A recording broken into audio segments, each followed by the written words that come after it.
It's amazing that this was all inspired by a road trip. Doug Tompkins and 3 friends traveled from California and all along the Pan American Highway down to the southern tip of Chile, exploring for new waves and climbing and skiing along the way. And it was that sense of adventure that really protected this place. And as someone who thrives off of that type of experience, like this is sort of, I guess, the place I've always been looking to come to.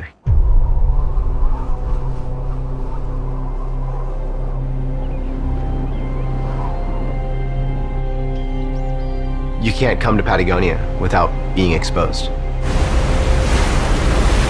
You can see for miles and miles, and the wind just whips through this landscape like nothing you've ever seen.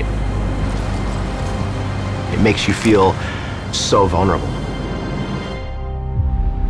There's a really good reason people call it the last wild place on Earth.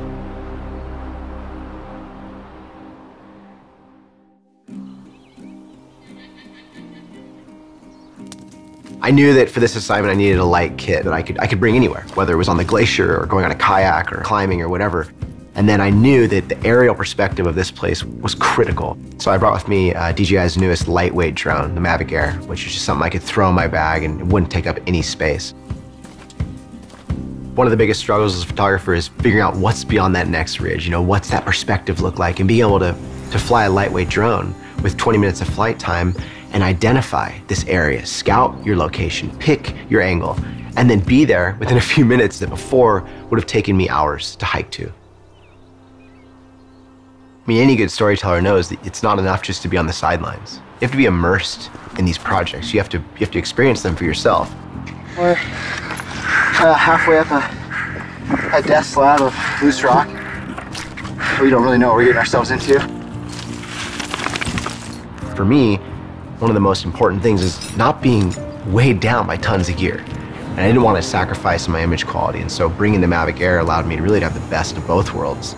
12 megapixel sensor and something that can shoot 4K 30 frames per second at 100 megabits is amazing for me as a storyteller to help really bring that vision to life. When I was shooting the kayakers running over this waterfall, I know I'm literally going to have a second to make it work. And I mean, let's be honest, I'm not a drone pilot. I'm a photographer and a storyteller. So by using this drone that has incredible obstacle avoidance, it's so user-friendly, I can put it in the air and not worry about having to be an amazing pilot. For me, I can focus on the action, because that's the thing that's really going to help me tell the greatest story.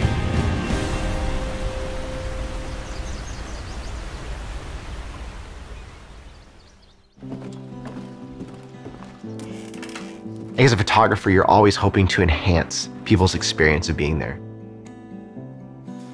This is the reason why Doug loved to fly, because he fell in love with these parks, flying his Husky over these beautiful mountains and lakes. And it's the fact that now in a lightweight kit, you could have a similar experience. I mean, we live in a special time. As nasty as I was about drones for the first several years, I'm a convert, because the beauty from the eye of a bird, it is one of the ways that you truly come to understand how all of those landscapes are knit together. I want the maximum number of acres around the world to be conserved and loved. And this kind of technology is an unbelievably beautiful translator toward that. We may call Patagonia the last wild place on Earth, and as romantic as that may sound, I think in many ways it's a wake-up call.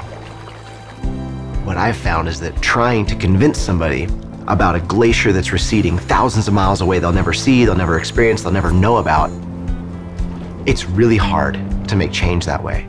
So I guess I'd hope through my photographs, my videos, my stories, I can help share that message in a more intimate way.